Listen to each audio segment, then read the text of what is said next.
everybody, and welcome to the Weekly Scopes from the 21st to the 27th of December. Hi everybody, and welcome to this week's Weekly Scopes. If you've heard this before, you can skip, but this is just the intro on how I, formulate these astrology weekly readings. I use astrology and my intuition to give you advice how you can practically use the knowledge of the stars and the planets and apply them to your life. So my weekly scopes are all based on GMT time and on Vedic Constellational Astrology. So now I'm just going to explain what Vedic Constellation Astrology is and how it differs from Western astrology. So the precession of the equinox is sort of like something that happens in astronomy and astrology, where the Earth's axis undergoes a slow circular motion over 26,000 years, and basically this means that this motion causes a shift in the position of the equinoxes and also the calculation Vedic and Western astrologies use. So around 2,000 years ago, the tropical and sidereal Vedic astrology signs of astrology were aligned in the same position. So if the sun was in Scorpio in Vedic astrology, it was also in the constellation of Scorpio in Western astrology. But because of the precession of the equinoxes, this has caused a gradual westward sort of like drift of the tropical Western signs. So basically these signs and the Western signs shift 1 degree with every 72 years. So as a result of this ongoing shift, when Western astrology says the sun is in the constellation of Pisces, it's typically in the constellation of Aquarius. Still, this is because the degree, orb and the date for Western and Vedic astrology are 24 degrees, 24 days apart. So in Western astrology, the sun enters the constellation of Pisces around the 19th of February each year, but actually the sun doesn't arrive into the constellation of Pisces until the 13th to the 15th of March each year, and Vedic astrology takes this into account because it's based on the fixed star positions, and Vedic astrologers use sidereal calculations. So as a result, Vedic astrology takes into account the actual positions of the constellations in the sky at any given time, and also considers the precession of the equinox, adjusting for the shift in the position of the equinoxes over time. But in terms of Western astrology follows the tropical zodiac, which is based on the seasons rather than fixed star positions. Western astrologers also do not directly account for the precession of the equinox in their calculations as well, so this results in slightly different calculations and interpretations that are given whether we're using Western astrology or Vedic astrology. So yeah, as I said, Western astrology uses specific dates, so every year, regardless of where the sun actually is at the sky, the sun moves into Pisces around the 19th of February. So yeah, this discrepancy, this misalignment between the tropical zodiac and the actual positions of the constellations has led to a discrepancy between Vedic astrology and Western astrology. So I consider the actual where the sun and the moon are and where Mars and Venus are at any given time, and this is how I formulate these sort of like weekly scopes. So yeah, thanks for listening to this, and let's dive into this week's weekly scope. Okay, so now I'm just going to explain what parallels and contra-parallels are in astrology, because I use them in my chart interpretation. So declination in astrology is the measure of how far a celestial body is, such as the sun, whether it's either north or south of the celestial equator. And the celestial equator is an imaginary line in the sky above the Earth's equator, which us astrologers use in our interpretation. So parallels happen when two planets are on the same declination. Either both planets are on the north side side, or either both planets are on the south side. And this alignment increases the influence of the involved planets. So it's similar to a conjunction aspect, as it amplifies their energy, making the effects of the planets more pronounced. Contra-parallels, on the other hand, happen when two planets are on the same declination, but one is in the north and one is in the south. So this alignment creates tension, which is similar to an opposition aspect, and it can lead to conflict, challenges and inner struggles between the energies of the planets involved. So contra-parallels highlight areas of friction or contrast in our lives, urging us to find balance between the opposing forces at play. When transiting parallels and contra-parallels happen, they can sort of trigger significant events, shifting consciousness and periods of intense growth and transformation. So I look at these aspects closely during chart analysis to understand how planetary energies interact and influence each other during a specific time frame, to pinpoint key periods for personal development, relationship dynamics or career shifts, and other shifts like karmic shifts and stuff like that. Because I just find using contra-parallels and parallels gives me more depth in interpretation, so I use them. So contra-parallels and parallels in astrology serve as markers for potential challenges or breakthroughs, guiding us towards more self-awareness, love, acceptance, understanding, forgiveness for ourselves and others, and shifts in consciousness and growth. So overall, just a shift in our mindset if we allow for it. So parallels and contra-parallels just kind of provide valuable insights into the complexities and nuances of the astrological interactions between planetary movements. So yeah, that's the end of what contra-parallels and parallels are.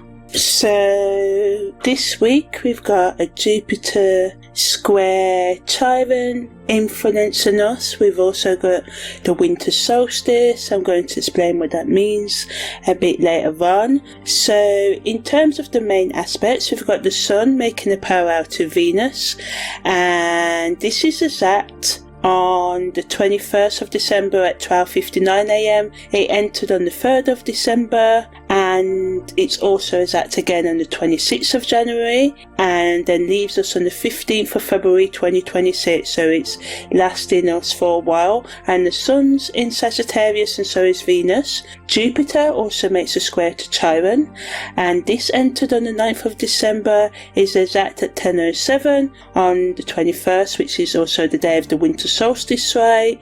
And leaves us on the 30th of December. And Jupiter's in Gemini and Chiron's in Pisces. And then we've got Mercury making a contra-parallel to Jupiter. This is exact on the 21st of December, also leaves us on the 31st of December. And Mercury's in Scorpio and Jupiter's in Gemini. Then we've got Mercury making a parallel to Pluto, exact on the 27th of December, leaving us on the 23rd of January.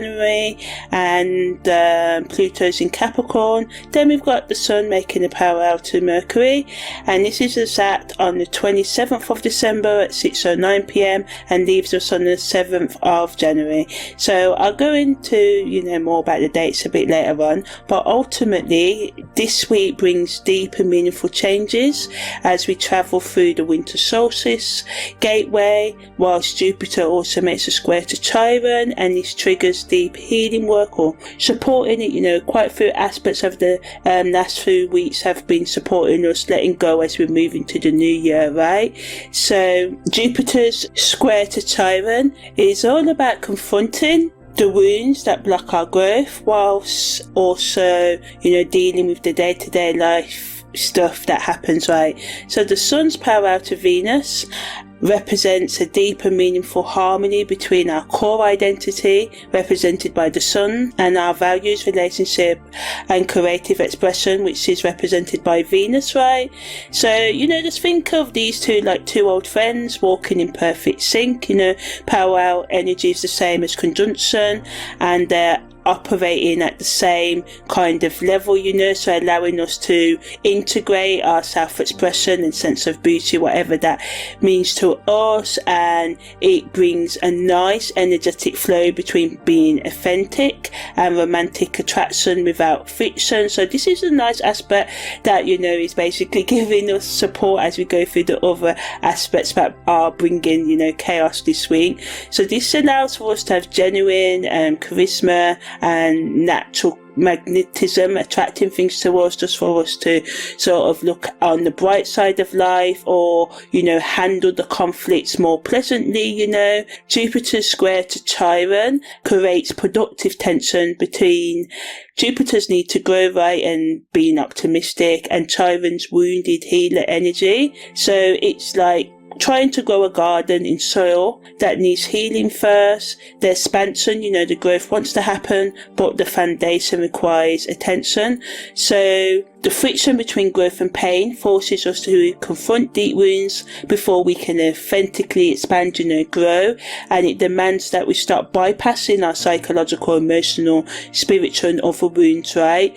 And pay attention to the healing work that needs to be done, instead of false positivity and, just saying affirmations and stuff. Yes, we must say affirmations and believe in manifestation and all of that, but we must also do the shadow inner work that needs to be done as well. But more about that in a while. Mercury's contra-parallel to Jupiter adds to the growth energy this week, and it allows us to be investigative in our thinking, and also take a more laid back, philosophical, optimistic approach to life. The challenge is going to be maintaining both detailed analysis and big picture vision at the same time. So it allows us and forces us to be mentally flexible, and prevents us from getting stuck in either extreme detail or vague generalization. So it helps us to find a balance this week, and to, do the research, investigate, but also not to get lost down philosophical, spiritual and other rabbit holes, by gathering too much information and not starting any practical work of implementing these ideas into our day-to-day life, right? And Mercury's parallel to Pluto supports deep healing as well. It's like having a direct hotline to the unconscious mind, and our thoughts can carry unusual depth this week and bring penetrating insight, and our mental thinking processes can become naturally investigative and transformative. We can, perceive hidden truths or information that we couldn't grasp before, understand before. We can easily understand it now, and we can communicate these truths to ourselves and others with authority, with love, with peace and clarity, right? And it allows our mind this week to operate at the frequency of deep psychological understanding and healing. The sun's parallel to Mercury, again, is an integration between our core identity and mental growth. So it's like being fluid in motion, becoming at one with ourselves, with life.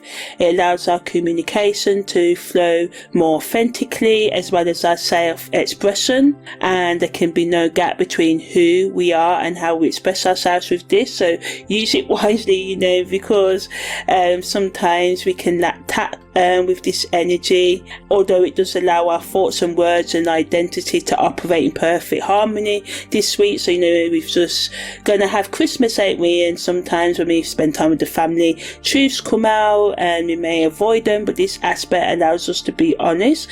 Remember to keep you calm, respect other people's boundaries. Things can get crazy at Christmas, there are incidents of violence. I'm just saying, things get too crazy, just walk away. It's always best to walk away than do something that you're going to regret. But ultimately, this energy allows us to say the things that we've been putting off and be receptive to other people sharing their truths with us, right? And be receptive with other people sharing their truths with us as well. So in terms of the weekly timing, On the 21st, we've got the winter solstice and the Jupiter's square to Chiron and the Sun-Venus parallel. So this creates, a challenge to be open to the tension, and, it also supports that deep transformation work, right? Between the 22nd to the 26th, the energies of these aspects allow us to integrate, any healing breakthroughs or any communication breakthroughs into our day-to-day action if we're open to it. And as the week ends on the 27th with Mercury's parallel to Pluto, it sort of, adds to us being able to feel like we're mentally transformed, psychologically a bit more stable, and that we're being more authentic in our communication. So this week builds us up towards building more deep and meaningful relationships and realizations, and then having the ability to speak our truth more clearly and be receptive to other people's truths, right? And as we go into the first moon on the 27th of December as well, it adds to the manifestation energy that this week's aspects are already giving us, so just allowing us to, really work on our New Year goals, long-term plans, and resolve the things we need to as we move into the last few days of this year. So in terms of the Sabian symbols, we've got Jupiter at the 29th degree of Gemini, and this Sabian symbology is the first mockingbird of spring, sings from the treetop, and this symbol speaks to, being open to new possibilities and our ability to transform sounds and runes into life lessons that we can grow from. It supports us also expanding our communication. Chiron at the 29th degrees of Pisces, which has light breaking into many colours as it passes through a prism, as its Sabian symbology, right? And the prism perfectly captures Chiron's healing function, right? Taking the unified light of consciousness and revealing its component parts and getting them to work as one whole, right? As we deal with our psychological, emotional and spiritual, physical and financial areas of our life as well. And we may go through the whole spectrum of emotions this week, which can be quite daunting, right? From the highs to the lows, the happy to the sad, but it allows us to, get comfortable with the whole spectrum of psychological, emotional and spiritual experience, just not the comfortable bits of life. It really can jolt us, push us out of our comfort zone, and it wants us to, the mockingbird energy of singing, it wants us to sing, be optimistic, be joyful, even though you may have gone through a breakup or whatever, and this is not to not acknowledge that pain and go through it, but it wants you to be optimistic about the chance to start again, especially as we move into the new year, right? And we're being reminded that we can't be open to growth without fully seeing the rainbow of our healing journey, without acknowledging the colours of our pain and healing, without facing the darkness, so we can come through as light at the other end, and balance the light and darkness within us, which is the more realistic thing. So yeah, that's the summary version of this week's astrology. Now I'm going to look at each aspect in more depth, and then later I'm going to talk about how it affects our relationships, hookup, committed, self-partnered, business relationships. Then I'm going to do advice for each of the 12 sun, moon and rising signs. So yeah. So Jupiter's square to Chiron, as I said, brings productive tension between our need to grow and our need to heal. We can have breakthrough insights about old wounds that have been blocking our progress. We can have increased compassion and wisdom that comes from integrating painful experiences. It increases our capacity, our ability to help others heal through sharing our own journey. It gives us the recognition of how our wounds have actually become sources of strength.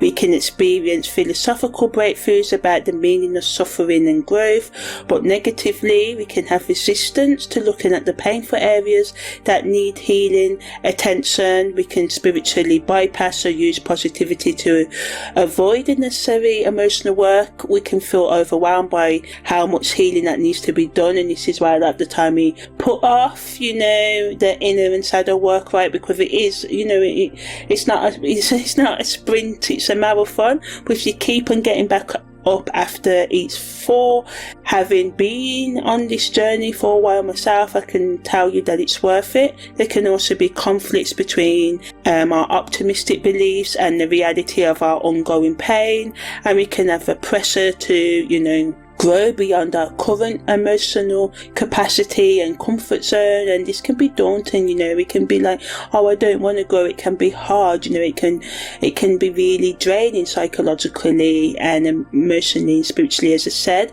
But the best way to deal with and to use this energy is like treating it like strength training for your soul, and using the tension between wanting to grow and needing to heal, seeing that, you know, your problems can't be resolved quickly, you know, but this energy is helping you build your capacity to hold both simultaneously. So when you first start doing weights, you may be only to, you know, bench lift 1 kilo, but as you do it every day, you know, you can beat yourself up to 20 and maybe 30 and maybe 40. So it's about, you know, the endurance, keeping going after each fall, and rather than choosing between optimism and acknowledging pain, practice holding space for wounded wisdom, letting your healing journey inform your teaching, and let your growth aspirations motivate a deeper healing work.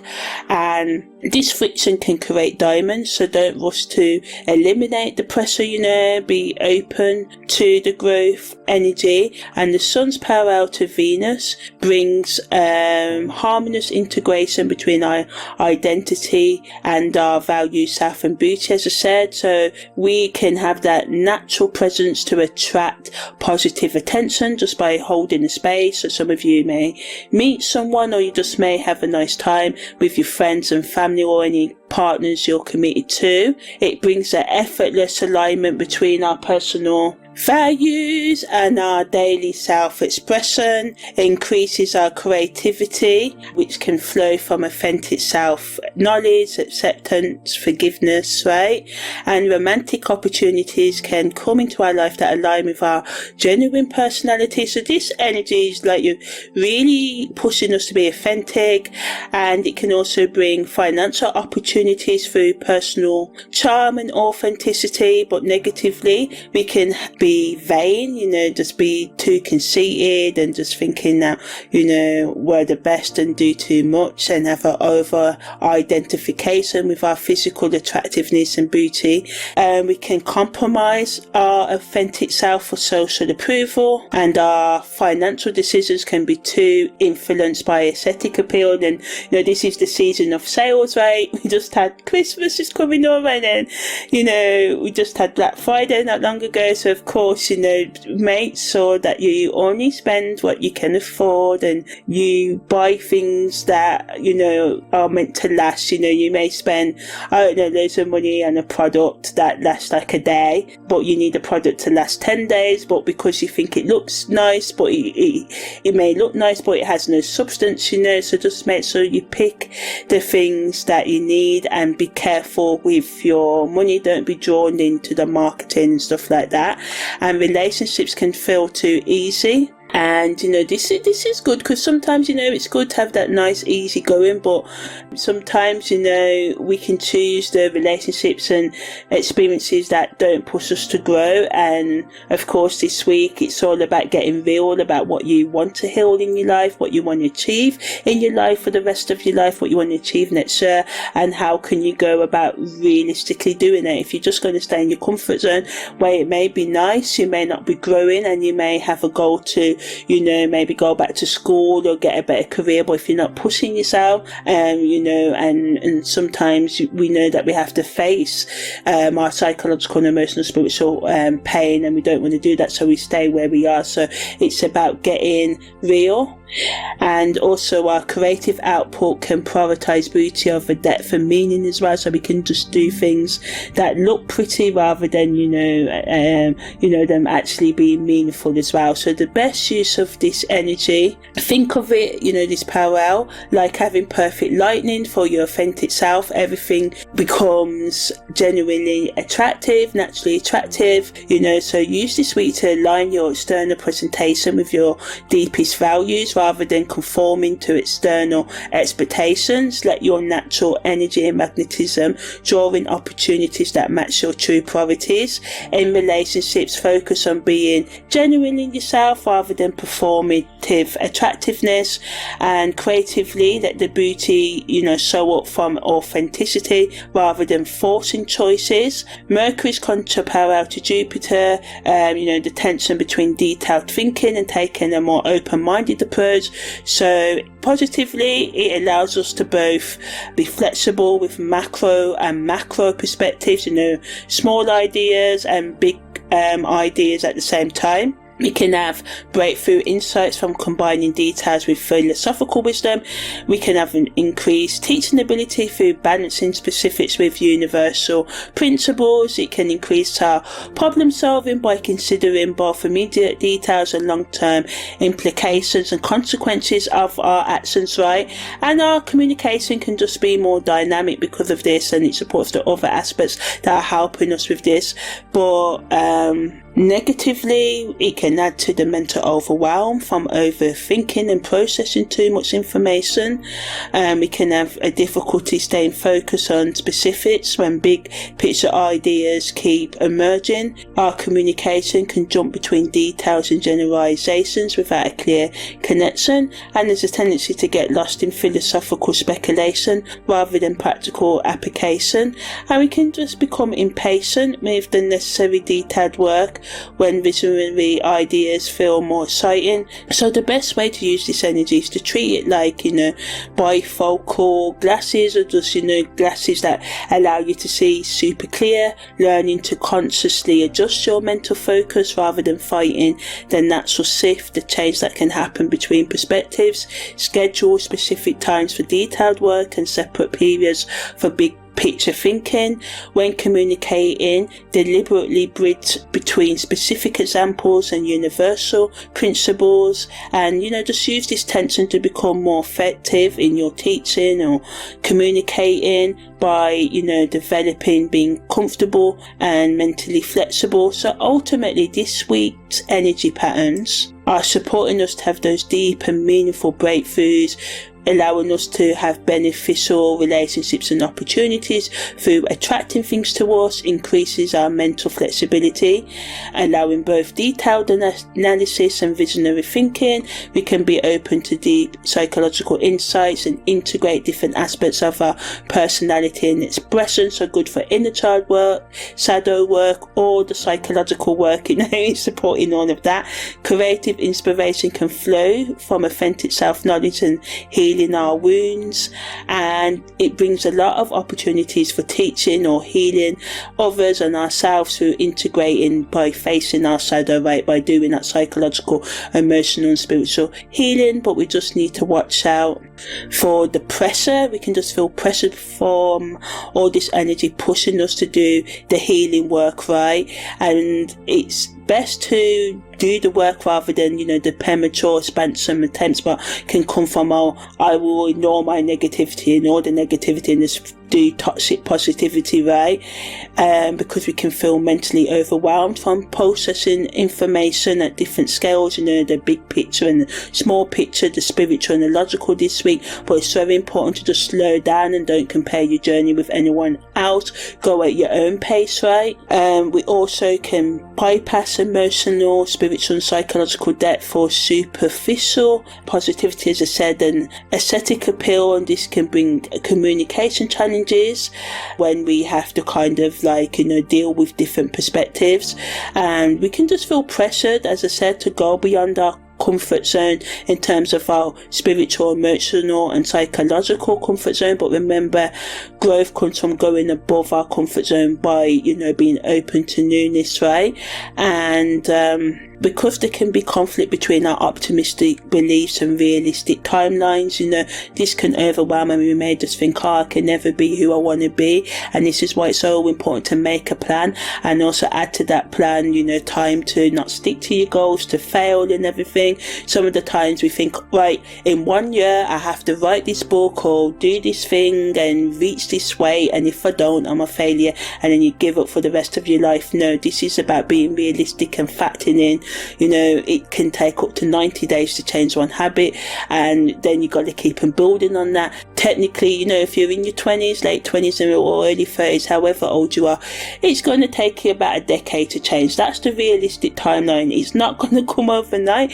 You're going to have failures to change, because you've been living 20, 30 years already programmed to your old way of life. So just being realistic and gentle with yourself, and not comparing your journey to anyone else. This is the most important thing. This is the biggest pitfall I see people fall down. And just realizing that insights, especially overwhelming one, the psychological, emotional, spiritual ones, require significant integration, time and energy, so don't get that twisted, be aware of that. So ultimately this week demands what I call conscious integration, the ability to hold multiple truths at the same time without rushing to resolve apparent contradictions.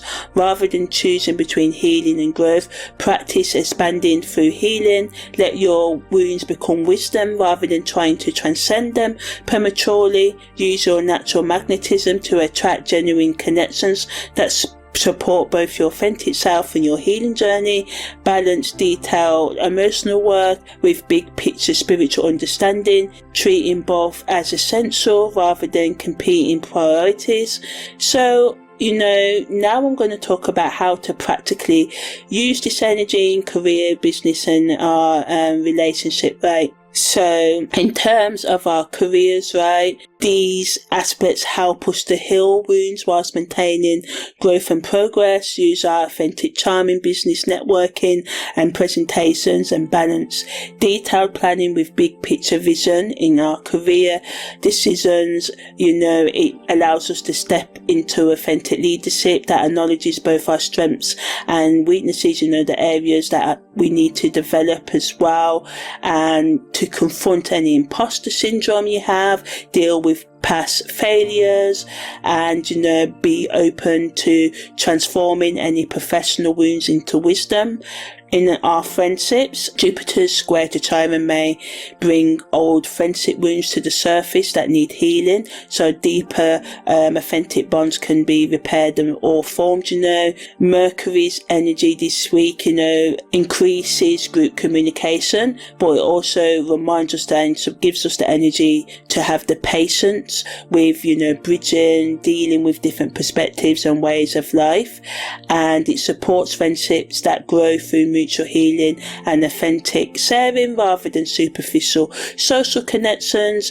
It's important to confront past friendship hurts that block a deeper connection and let genuine personality attract compatible social circles naturally, and practice patient communication when friends operate from a different belief system of you, right? In terms of self partnership, it demands integration between the different aspects of yourself, the healer and the optimist, the detailed analyst and the visionary, the authentic self and the social attractive persona. It supports self-acceptance and challenges us to think about the ways we spiritually bypass, so we can stop doing that. Use this week for honest self-assessment that honors both your growth and your wounds as valuable parts of your complete self. Practice loving acceptance of both healed and the wounded parts of yourself.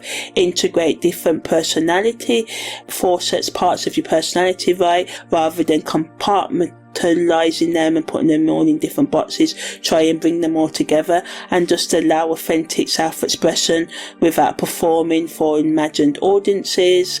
In terms of hookups, it reminds us the Venus parallel Sun, although it creates natural magnetism, the Jupiter Chiron square warns us against using romantic hookups to avoid healing work and deeper connections, right? It wants us to carry out a deep psychological analysis of why we participate in hookups, right? And wants us to have important conversations about boundaries, healing and authentic desires, warning us to approach casual connections with the awareness of the deeper psychological consequences, letting natural charm attract connections without manipulative performance, and discussing boundaries and healing needs honestly in intimate encounters, and recognizing a deeper psychological pattern operating from physical attraction. In terms of our committed relationships, it creates an opportunity for relationship healing through authentic communication and shared growth work. Jupiter square to Chiron, it's the same as friendship, right? Old relationship wounds can come up to the surface, what we need to confront before deeper intimacy can develop as well. And we want to express our authentic selves with our partners rather than performing relationship roles this week. This energy increases couple communication, but it requires us to be patient with the difficult conversations and the different processing thinking styles and the many other ways that each partner deals with life in general. So ultimately, it wants us to confront relationship wounds together rather than avoiding difficult conversations, supporting each other's authentic self-expression without trying to change partners. Practice patience when communicating across different mental and emotional kind of perspectives. In terms of the best weekly actions, schedule detailed time for healing work that doesn't rush towards premature resolution or false positivity. Practice authentic self-expression in all relationships, letting natural magnetism attract genuine connections. Develop mental flexibility by consciously changing between detail focus and big picture perspectives, right? Use creative expression to integrate healed wounds into wisdom that could benefit others or just benefit yourself. Have the meaningful conversations that bridge, repair personal experience with universal spiritual principles, right? And balance optimistic growth with a realistic assessment of emotional, psychological and spiritual capacity and healing needs. So as I said, work with your own timing, not other people's timing. Be open to the many falls that you will experience as you go on, right? Now I'm just going to talk about the combined weekly meanings of all of these aspects, right? So Jupiter square to Chiron psychologically activates the tension between the psyche's need to grow, right, and its protective responses to old wounds. Mentally, it creates cognitive dissonance between optimistic beliefs and painful realities, forcing the integration of shadow material into our conscious growth work. Emotionally, it triggers both hope and fear at the same time. The hope of healing and growth, and reopening the fear of re-experiencing the pain again. And of course, this is why we avoid that shadow work, right?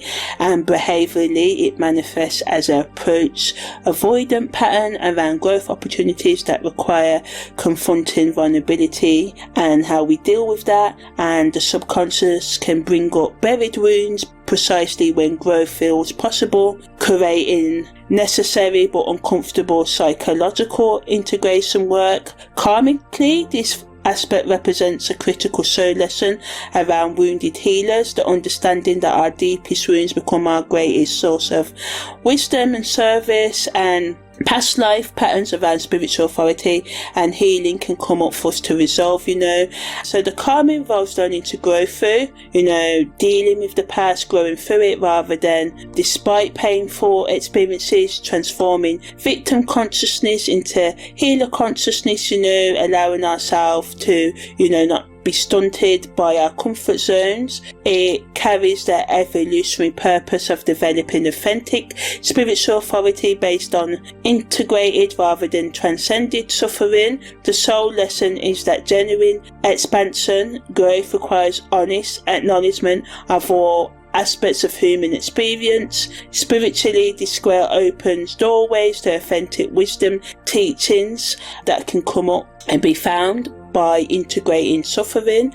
It represents the spiritual test of maintaining faith whilst experiencing necessary healing crises.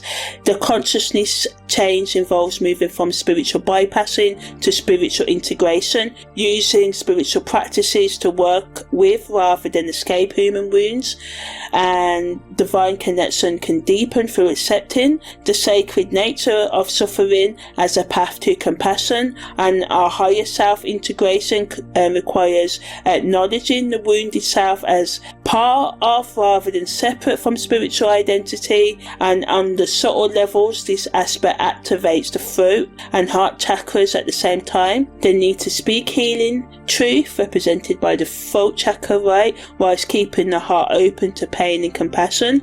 And the energy body can experience tension between the solar plexus, our sense of personal power, and the sacral chakra. Our emotional wounding, requiring conscious breath work and energy integration.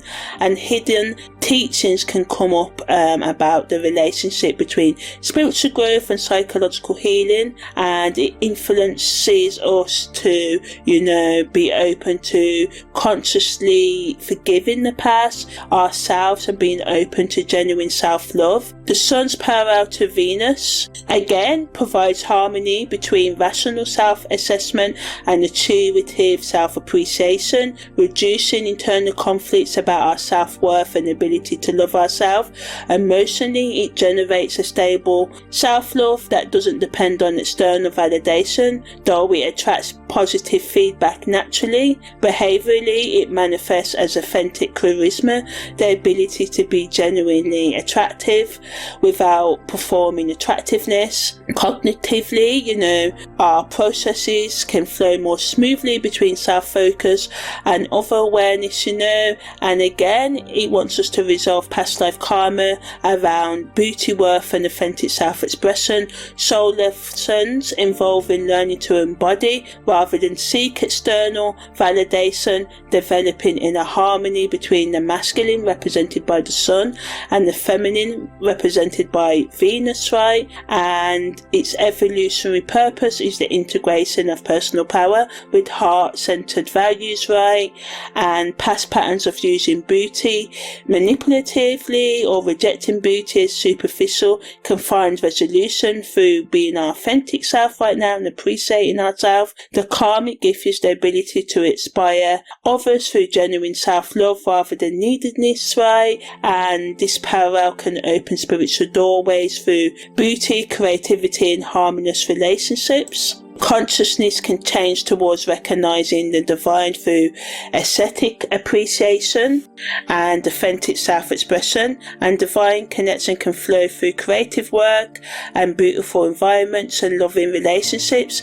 And this awakening involves understanding that genuine spiritual beauty shows up from self-acceptance rather than self-improvement, and higher self-integration happens through being open to rather than transcending physical and emotional beauty. And energetically, on the esoteric level, this aspect harmonizes the solar plexus, our personal will, with the heart chakra, creating natural magnetism and healing present, and our aura can become more coherent and attractive to beneficial people and opportunities.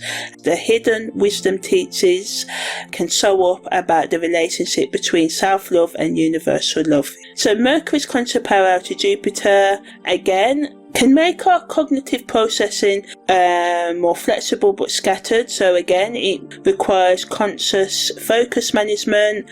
Emotionally, it generates excitement about big ideas whilst maintaining awareness of practical limitations. Behaviourally, it manifests as the teaching ability combined with learning humility, the capacity to share wisdom while remaining curious to life and what others got to say. You know, a lot of the time we can think we know it all and shut other people out. This aspect wants us to be open to other people's, you know, beliefs and the past life karma around, you know, rigid, dogmatic thinking or intellectual pride is being challenged, wanting us to be open to different scales of knowledge, you know, knowledge from people of different religions, cultures, backgrounds, nations to ours. The soul lessons involve developing mental humility whilst maintaining intellectual confidence, and the growth purpose is about learning to communicate wisdom without losing focus and maintaining detail accuracy without losing inspiration, you know. And past life patterns of either scattered thinking or inflexible mental frameworks can come to your attention for resolution through dynamic mental balance, you know, dealing with our psychological, emotional, spiritual wounds so we can gain more peace inside. And the karmic growth will come from being a bridge, you know, or bridging the different levels of understanding and being open to the fact that only because someone thinks differently than you doesn't mean that they're wrong, right? Spiritually, this aspect creates doorways between practical wisdom and universal truth, and consciousness changes involving recognizing the sacred in both detailed attention and expansive growth, you know. And the awakening includes understanding that truth operates at multiple scales at the same time, and higher self-integration requires being open to both the student and teacher aspects of consciousness without spiritual pride. And esoterically, it activates both the throat chakra, communication, and the third eye, vision, in dynamic tension, creating inspired teaching and learning, allowing us to both use our intuition and logic at the same time, you know. And hidden teachings can show up between the relationship between human knowledge and universal wisdom, and it wants us to focus on education, growth, communication, building the bridge between different perspectives and being open and being more flexible in the way that we sort of like communicate with others, right? So to integrate this energy, this week is what I call a masterclass in what I call integrated growth, the art of growing through rather than despite our human experience. The winter solstice provides the perfect backdrop for this deep and meaningful teaching. Just as the darkest night contains the promise of returning light, our deepest wounds contain the seeds of our greatest wisdom. Rather than rushing toward the light or remaining stuck in darkness, we learn to honor both as sacred parts of our complete human and spiritual experience. In terms of soul searching questions this week, we can ask, what wounds have you been trying to, you know, transcend, go beyond rather than integrate, and how may they actually contain wisdom needed for your authentic growth? In what areas of your life are you performing attractiveness or wisdom rather than embodying your genuine self? And what would change if you trusted your authentic magnetism?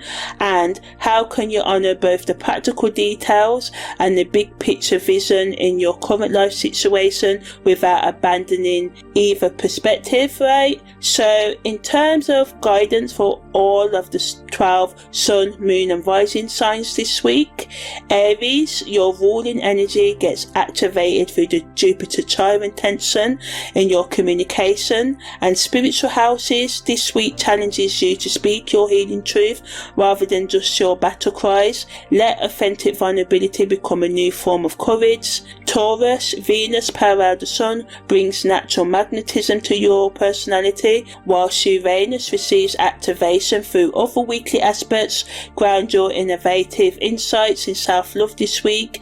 Your steady presence becomes magnetic when it's genuinely yours rather than performed. Gemini, Jupiter square to Chiron directly impacts your sign, creating healing tension in your home and career sectors. Your usual mental agility gets tested by deeper emotional work. Let your curiosity extend to your own psychological patterns this week. Cancer, the emotional depth of this week resonates with your natural sensitivity. Use your intuitive gifts to help others deal with their healing whilst tending your own wounded places with nurturing compassion and having empathy for yourself and being gentle with yourself, right?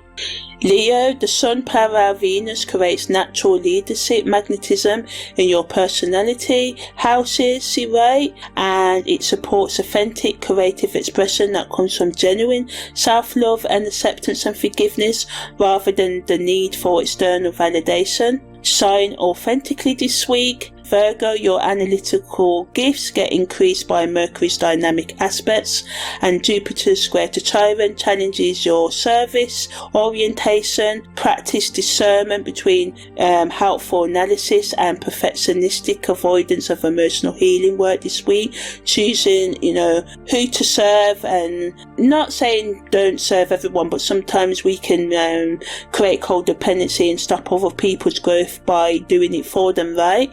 Libra, the Venus parallel Sun harmonizes your natural diplomatic gifts with authentic self-expression, and it supports relationships that grow through mutual healing rather than superficial harmony. Choose authenticity over peacekeeping this week. Scorpio, Mercury's presence in your sign combined with the parallel aspects to Pluto improves your natural psychological insight. Your ability to see beneath surfaces becomes particularly valuable this week. Trust your transformative communication gifts, Sagittarius, Sun and Venus in your sign create natural optimism and magnetism, and Jupiter square to Chiron challenges premature growth. Let your philosophical gifts serve healing work this week rather than bypass the necessary emotional integration and change that you need to make to your day-to-day life so you can get outside of your comfort zone. And don't be afraid to face the truth.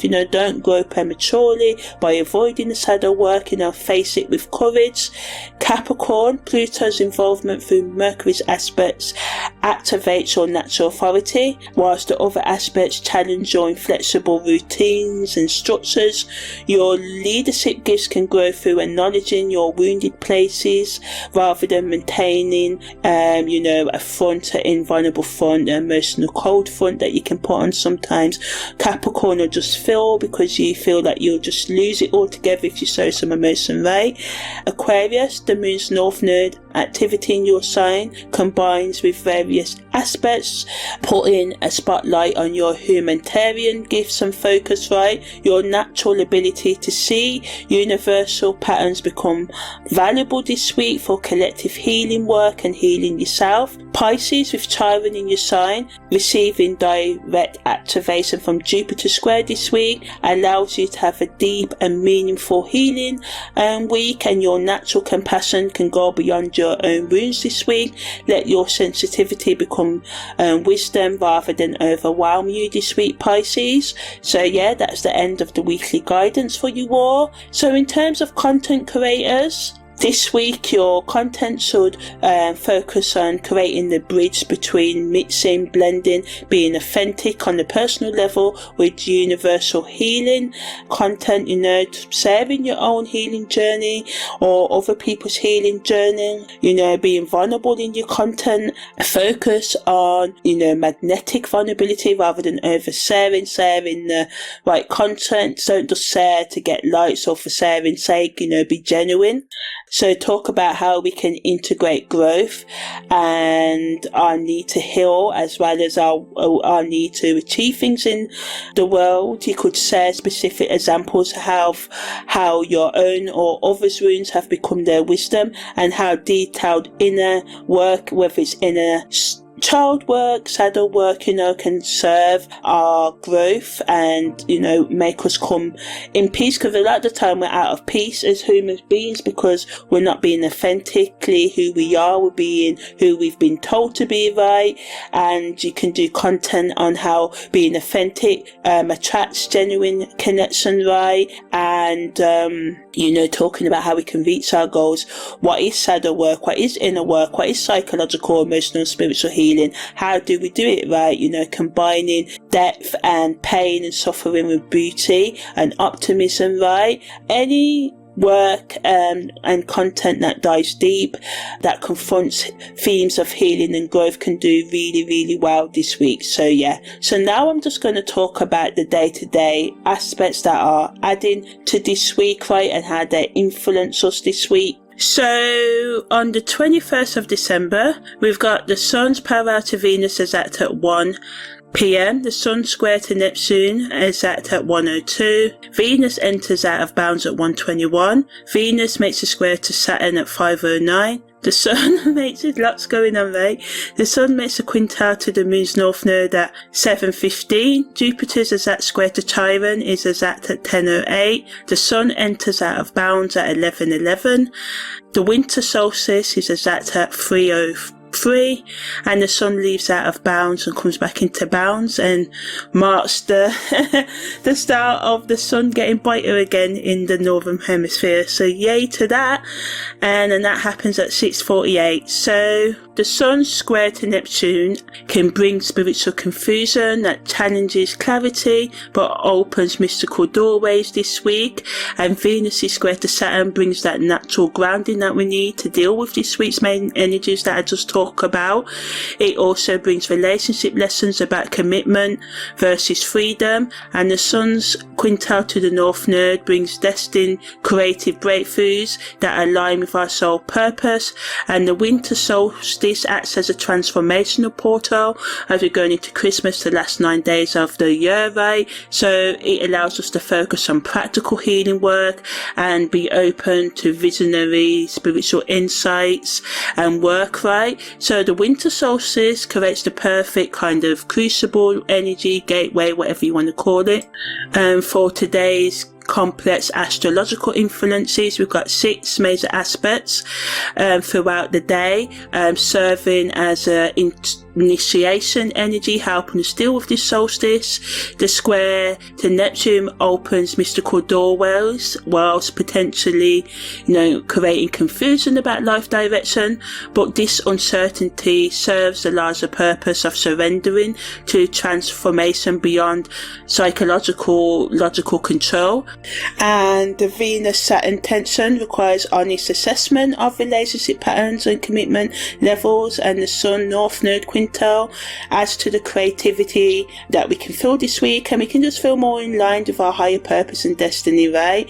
And the Sun entering and leaving out of bounds represents the spiritual crossing the thresholds of frequencies, allowing us to integrate more authentic personal power and become more self-empowered, right? Which is the main theme of this week, being authentic with ourselves by facing ourselves, doing that deep healing work.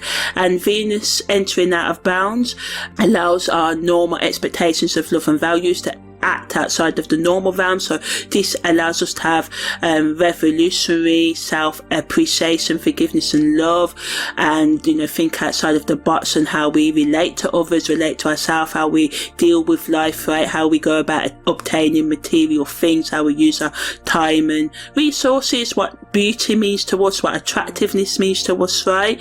And it ultimately, honors today's energy, both our need for growth and our need to heal, right? And it gives us the opportunity to choose our transformation rather than having change imposed upon you by, external circumstances, creating the mindset of actually, I do want to grow and I will build the courage. We've got the Saturn energy, to face life's challenges and obstacles, because that's what Saturn energy is all about in astrology. Is like, yes, you want to become a doctor, you want to be an astronaut, singer, plumber, whatever you want to be, but how much do you want it? Are you willing to sacrifice that needs to be sacrificed to reach your goals, So, use today's energy. The solstice can be a time to celebrate. It is the season to be jolly after all, so some of you may be partying.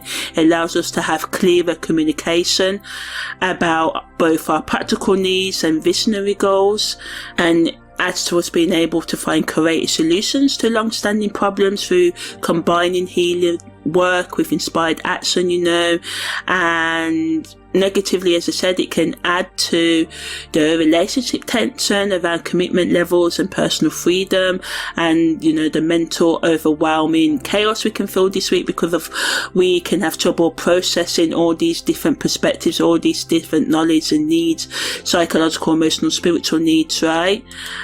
So it's important to be gentle with yourself, practice and focus self-care, and it can also bring identity confusion as our consciousness goes beyond our comfort zone and familiar concepts of who we think we are, and we can meet our true self, so again, be gentle with yourself. The best use of today's energy is to use the morning hours for healing, focus, meditation and reflection work. Schedule a summer solstice ceremony or ritual that honors both shadow and the light aspects of yourself. Spend time in meaningful conversations that bridge personal truth with universal wisdom, and create space for mystical experiences while maintaining grounding perspectives and practices, right? In terms of the Jungian shadow prompt for today, you can ask yourself what aspects of your spiritual or healing identity may be protecting you from experiencing necessary confusion or uncertainty about your path.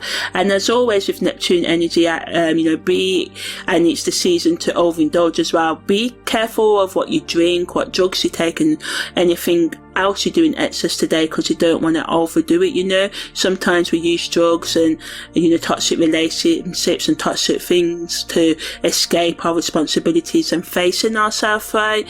So in terms of integrating this energy, as I said, in the morning you can create a solstice altar that includes both light and shadow elements, perhaps lighting a candle or a dark stone to honor the complete cycle of death and rebirth as we go into the end of this year, going into the newness, right? And at midday you can just take some time to pause at 3:03 for the conscious recognition of whatever you chose to change over the coming year, without forcing this change prematurely, just making a plan, being very gentle with yourself as you think about the things you want to change. And as we go into the evening, maybe write or journal, voice record today's insights, particularly noting where healing work and growth desires are working together rather than competing for your attention, and any growth gaps, identifying where you still need to do that psychological, emotional and spiritual inner child and shadow work, right? On the 22nd of December, the moon enters void of course, and the moon enters Capricorn as well. So ultimately today operates as a consciousness pause within the ongoing weekly transformation process, right? The void of course moon makes sure that yesterday's aspects can settle into your consciousness without immediate pressure for action or decision making, and the moon in Capricorn brings the grounding energy needed to implement, start practically doing the things that your healing insights have told you to do, creating long-term routines and a new way of being. Capricorn energy is great for organizing, right? And this natural rhythm serves a larger weekly pattern by providing the essential processing time between major activations, because all we got yesterday we had 6 aspects, right? Today we've just got the 2. Yesterday opened doorways. Today's energy allows for the exploration of what lies beyond these doorways without pressure to immediately change things, right? So use this day to take a more grounded perspectives on your relationship needs, to gain clarity about what next practical steps you need to take. But today's energy can sort of on the challenging end, you can find yourself being disappointed if you can't maintain yesterday's high intensity, or if you, if over the next few days you don't, hit your targets and stuff like that, you can dismiss yesterday's insights as impractical, and you can have impatience with the time that it's going to take with you to change. And as I said, it's important to be gentle with yourself, begin the practical planning for, implementing a new routine into your life, allow natural reflection and processing time without forcing action, using the grounding Capricorn energy to create, long-term plans and to focus on your ongoing transformation. In terms of the Jungian shadow prompt, you can ask, how do you typically sabotage integration periods by either the missing insights as impractical or rushing to implement them to start them right before you've properly settled. So it's very important to take time out today, take time out for stillness, meditation and proper planning. On the 23rd of December, Venus makes a quincunx with Uranus, Mercury makes a biquintal with Jupiter, and the moon void of course starts at 11:54 p.m. So Venus's quincunx to Uranus can add to the sudden relationship insights that can come this week, and wanting you to make adjustments between your needs for security and your need for freedom, right? And to be more flexible in your love and values without abandoning core needs completely. The Mercury biquintal to Jupiter adds inspired communication, helping us to bridge psychological insight with practical implementation, doing the things, the day-to-day steps, the day-to-day routines that are going to carry on this week's energy beyond this week, right? Adding to us being able to have meaningful conversations and breakthroughs in our understanding of concepts. As I said, things that you have been trying to learn for weeks, maybe months and years, can become clearer to you now. It brings revolutionary thinking to our relationships and practical wisdom, helping us to make any adjustments between conventional relationship expectations and authentic individual needs, creating space for more genuine connections that don't sacrifice personal growth, right? And it improves our, inspired communication and our ability to heal and teach and share wisdom in ways that feel both grounded in practical experience and connected to universal principles, right? Allowing us to go beyond ourselves and to be open to new opportunities for growth in our relationship communication, while we have, empathy and compassion for ourselves and others. So, it adds to the sudden clarity about relationship patterns that need change without requiring dramatic endings, right? It allows us, adds to our ability this week to communicate psychological or any other insights and information in ways that inspire rather than overwhelm others and bring chaos to ourselves, right? We can have breakthrough teaching or counseling conversations that bridge personal experience with universal wisdom. Negatively, we can make sudden relationship decisions without adequate consideration of the practical consequences, right? So this energy this week can make us want to burn our whole house down, right? Some things may end, a lot of things naturally end around Christmas. If you do feel affected, as I said, so a lot of us can feel alone at this season, reach out for help. We've got the Samaritans in the UK. There's other organisations worldwide. Even if you don't live in the UK, you can still call the Samaritans.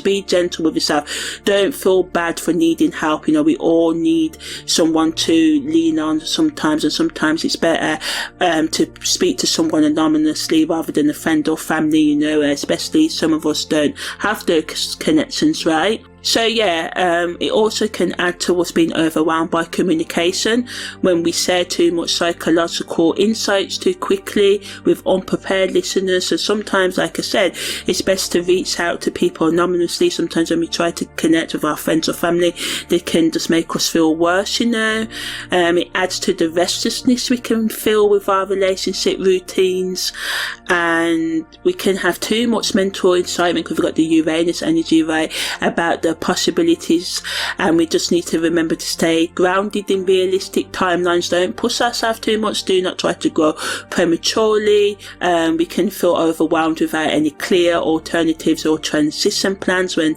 maybe relationships or other things end, so just again be gentle with yourself, schedule important conversations that require both honesty and inspiration, use relationship insights to make the changes that are necessary rather than abandoning existing connections where possible, so sometimes, like I said, you may feel you want to blow your whole house down, but sometimes we just need to have a conversation, right? A lot of the time we don't communicate with our partners, friends or family, and like I said, it can be hard to, so it's like a catch-22, right? It can be hard, we may want to, but people may not want to listen. So, again, just be gentle with yourself as you go through today.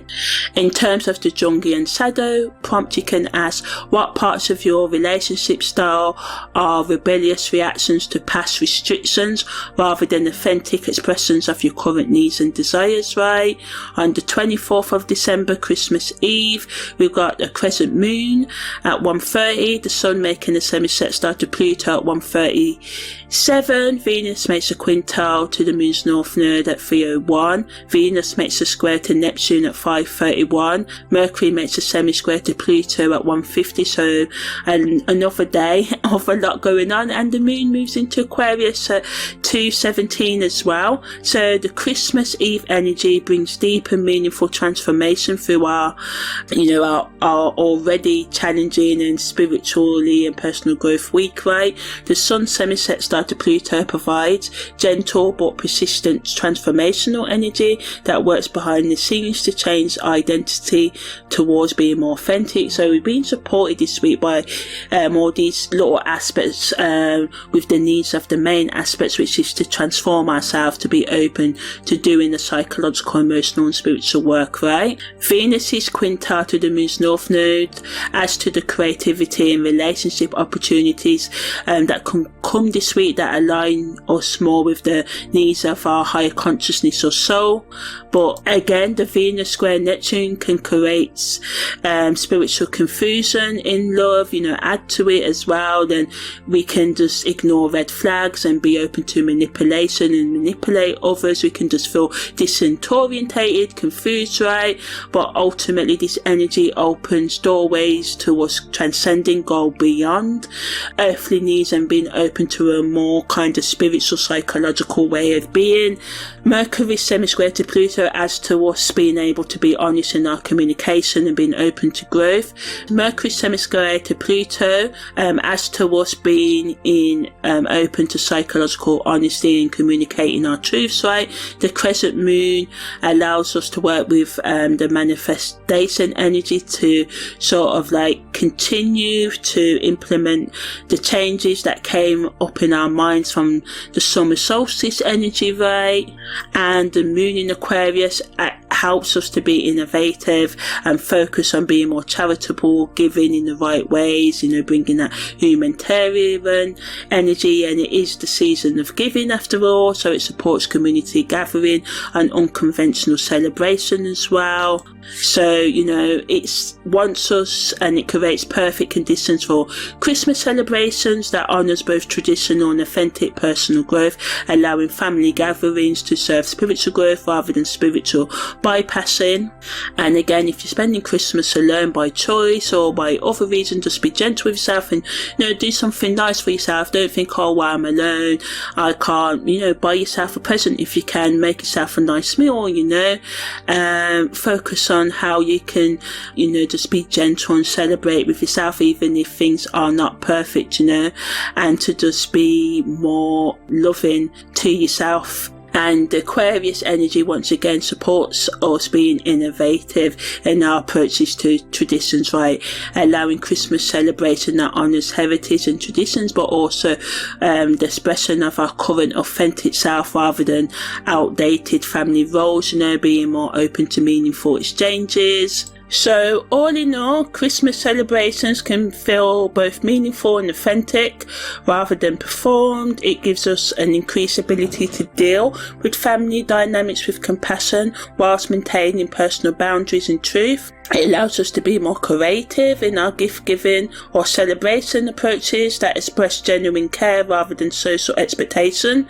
We can have breakthrough conversations with family members that, bridge different perspectives through patient understanding, spiritual experiences during celebration that feel both transcendent and grounded in genuine human connection, but negatively adds to the confusion about relationships and values, creating uncertainty about the appropriate level of intimacy or commitment. During celebrations, mental intensity around psychological honesty can overwhelm unprepared family members with too much truth too quickly. So this is why I say it may, if you feel like you need to speak your truth, no one wants to hear it, maybe calling a helpline like Samaritans be the best for you. There can be difficulty balancing individual authenticity with family harmony and expectations. Spiritual idealization of family connection can create disappointment when human reality doesn't match your expectations. And this is a big thing over the holiday seasons, sometimes. And one of the hardest things that is hard in life for us to do is to accept people for who they are while still authentically being ourselves. But it's a journey, but you can get there. So the best use of today's energy is to use the early morning aspects for private spiritual practice or intention setting before social obligations begin. Approach Christmas gatherings as an opportunity for genuine rather than performative connection. Share creative gifts or expressions that reflect your authentic current self rather than outdated family roles, expectations. Practice patient guidance and communication that bridges different family perspectives without forcing agreement. Allow for both transcendent spiritual experience and practical human needs. So to integrate this energy, you can ask, how do your Christmas celebration patterns reflect outdated family roles or expectations rather than your current authentic self? And what would you change if you brought your genuine current identity to holiday gatherings? Now, we all know it's easier said than done. I even know with my own family, it's hard to show up of who you are. You don't want to cause arguments and stuff. But sometimes, it's important to, have that conflict so we can have authenticity at times as well. So on the 25th of December, the Sun makes a biquintal to Uranus and the Moon's North Node goes direct. So Christmas Day brings a powerful combination of innovative self-expression and destined direction change. The Sun biquintal to Uranus creates inspired breakthroughs in personal authenticity, bringing sudden insights about how to express your true self within existing structures. This aspect generates creative solutions that honour both individual uniqueness and collective harmony. The Moon's North Node going direct adds to us being able to focus on the karmic meaning of this week and to work with our soul purpose. So today's combination allows us to, just be more authentic, carrying on yesterday's energy right. The Sun's biquintal aspect supports us to, find inspired solutions to long-term problems, especially in family dynamics, So ultimately, it allows us to have creative approaches to Christmas tradition. Sudden clarity about future direction and purpose can emerge naturally as we do some reflection over today, right? And, don't forget to have a jolly good time, even if you're just spending it with yourself. And it's not even if you're just spending it with yourself. No, especially if you're just spending it with yourself, right? It gives us the increased ability to maintain individual uniqueness while contributing meaningful to celebration tradition today as well, but again, we can get restless with family traditions and Christmas tradition in general, and this creates tensions between our innovative, our authentic desires and family expectation. There can be sensitivity around timing on when and how to express our authentic self and insights without overwhelming unprepared family members. And again, it is hard sometimes. As I said, it's best not to say certain things, especially during this period, right? Because some people can end up seriously hurt, and that's not to scare you, and not everybody's like that, but sometimes it depends on how much your family uses drugs and alcohol over this period and all the rest of it, right? So the best use of today's energy is to express your uniqueness through creative gift giving and authentic communication, right? And practice conscious choice making, and just being open to walking away if need be, especially if things get too intense, right? In terms of the Jungian shadow prompt, you can ask what aspects of your revolutionary or innovative identity may actually be a reactive rejection of tradition rather than authentic creative expression of your current evolutionary growth needs, right? On the 26th of December, Boxing Day, Venus makes a sextile to Pluto, the moon enters void of course, and the moon also enters Pisces, right? So Venus's semi-sextile to Pluto adds to us deepening and healing our relationships without drama or crisis, or it reduces the drama and crisis that can come up, right? And the moon going into Pisces allows us to have more compassion for ourselves and others, build a more genuine connection, prevents us from making premature relationship decisions, just making us chill out a bit, but we just need to watch out for escaping into intoxicating substances, because Pisces is ruled by Neptune, right? It sort of like the Venus-Pluto aspect works beneath conscious awareness to change attraction patterns towards more authentic compatibility in relationship, adding to the week what wants us to get more meaningful in our choices and to get real about what we need to change in our life to achieve our goals, helping us to be more psychologically, spiritually and emotionally aware, and helping us to grow on those levels as well, and allowing us to transform our wounded places through love rather than hiding from love, and being open to self-love. That's the main theme of this week, right? Deepening our connection with ourselves, having authentic conversations with ourselves and others. It increases our ability to see beneath surface personalities, to recognize genuine compatibility or incompatibility. We can gradually release relationship patterns based on superficial attraction in favour of deeper psychological connection on the 26th of December, right? But we just need to watch out for the intensity in casual relationships that can happen, the tendency to analyse relationships too deeply during what should be, relaxed post-holiday time. There could be a possible revelation of incompatibilities that were hidden beneath holiday pleasantries and social expectations, and emotional intensities building throughout the day, and not only the day, the week, right? So again, we just need to be conscious of our actions, of our words, and where we spend our time as well. In terms of the Jungian shadow prompt, we can ask what relationship patterns are you trying to transform through analysis and insight, rather than allowing natural change through constant loving action. On the 27th of December, Mercury makes a quincunx to Jupiter. Mercury's parallel to Pluto is exact at 1:17 p.m. The Sun's parallel to Mercury is exact at 10:06. The moon's north node goes retrograde. The moon enters its first quarter moon phase, and Venus's biquintal to Uranus happens as well. As we close down this week, these aspects, allow for the deep and meaningful communication that's been going through the week, allowing us to continue it. Mercury's quincunx to Jupiter requires us to be mentally flexible and gives us the energy to do so. Venus's biquintal to Uranus adds to the creative breakthroughs in our love and values that honours both our need for security and comfort and our need for growth and innovation and change, right?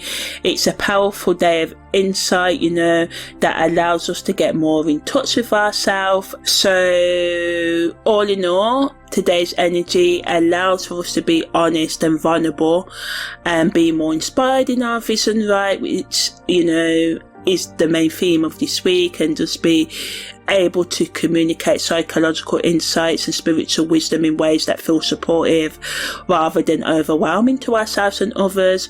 Again, today's energy as we close down the week, it's been a week of finding creative solutions to long-standing relationship or communication challenges through taking innovative approaches that honour all everyone's needs, right? It's a day where we can powerfully manifest. We may start to write our new year goals, right? Aligning ourselves with our genuine soul purpose.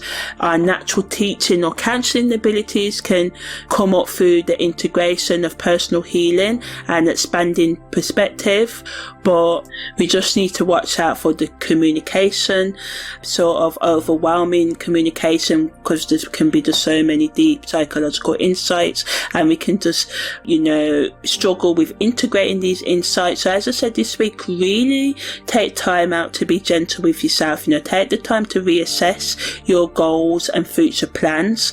Allow yourself to be more mentally flexible and open to doing the psychological, emotional, spiritual work to heal yourself, right? The best use of this week's energy, schedule times to have the important conversations, be open to self-love and forgiveness of yourself and others. It's important to test new patterns and routines gradually rather than force them prematurely, which can just lead to you abandoning projects and things too quickly.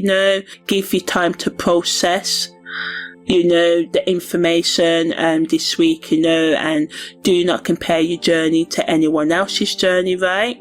Focus on authentic self-expression, right, rather than meeting other people's expectations and gaining social approval. Try and get your validation from within as we close down this year. In terms of the Jungian shadow prompt, you can ask, what deep and meaningful insights or truths am I avoiding communicating because I fear others can't handle my spiritual and psychological depth? Or what truths am I avoiding giving to myself because I feel like I can't handle the truth, right?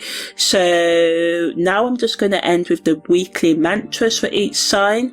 So Aries, your weekly mantra is, I channel my pioneering courage into healing conversations that bridge my wounds and wisdom. My authentic leadership shows up through vulnerable truth-telling rather than defensive strength. I speak my healing journey with compassionate authority. Taurus, I ground innovative relationship insights into patient, practical application that honors both stability and authentic growth. My natural magnetism attracts connections that support my genuine growth.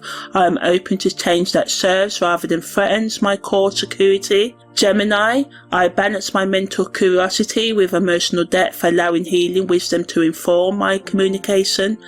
Gifts, my versatile thinking serves as authentic relationship breakthroughs rather than superficial connections. I bridge different perspectives through wounded wisdom. Cancer, I nurture others and myself through authentic emotional expression that acknowledges both pain and hope. My intuitive gifts guide healing conversations that create genuine rather than false harmony. I protect what truly matters through vulnerable courage. Leo, I let my authentic creative expression serve healing breakthroughs rather than simple performance or attention seeking. My natural leadership inspires others through integrated vulnerability and strength. I shine through truth-telling rather than image maintenance. Virgo, I apply my analytical gifts to emotional and spiritual healing work that serves genuine rather than perfectionistic growth. My attention to detail supports breakthrough communication that bridges practical and transcendent perspectives.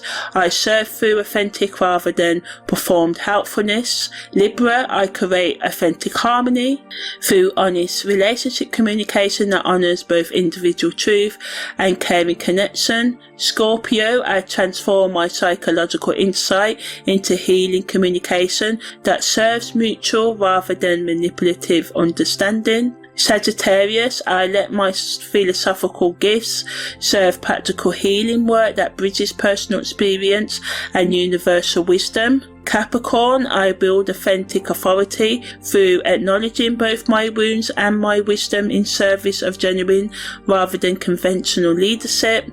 Aquarius, I innovate relationship and communication patterns that serve collective healing whilst honouring individual authenticity. My humanitarian wisdom shows up through personal healing work rather than detached idealism. Pisces, I let my compassionate intuition guide healing communication that serves mutual understanding rather than emotional overwhelm. My spiritual sensitivity creates authentic rather than escapist connection with others. I heal through accepting rather than transcending human vulnerability. So, this week is all about, and it teaches us that healing breakthrough come through authentic growth, rather than spiritual bypassing. The winter solstice gateway opens us to integrated growth that honours both our shadow and light, and Jupiter square to Chiron teaches us that our wounds become our wisdom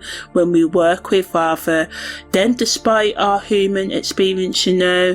It means choosing growth that includes rather than excludes our healing journey, creating authentic rather than performative spiritual authority through integrated self-expression and communication breakthroughs. So I'm Amani, your holistic astrological life coach, and this has been the weekly Scopes from the 21st to the 27th of December.